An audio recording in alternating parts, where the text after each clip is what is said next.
आपण स्पोर्सपर्यंत बघितलं होतं. स्पोर्स काय होणार आहेत, एअर करंटनी डिस्पर्स्ड होणारे स्पोर्स बनलेले आहेत जे यन आहेत, त्यांचं फर्टिलायझेशन होणार आहे, त्यांच्यापासून झायगोट बनणार आहे जो 2n असतील आणि त्याचं डिवायडेशन होऊन फक्त न्यूक्लियस डिवाइड होणार आहे, त्याला आपण काय म्हणतो, कॅरिओकायनोसिस म्हणतो.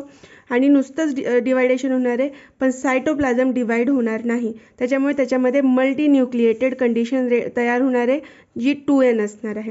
म्हणजेच त्याच्यामध्ये कॅरिओकायनोसिस होईल पण त्याच्यामध्ये सायटोप्लाझमचं डिवायडेशन होणार नाही आहे.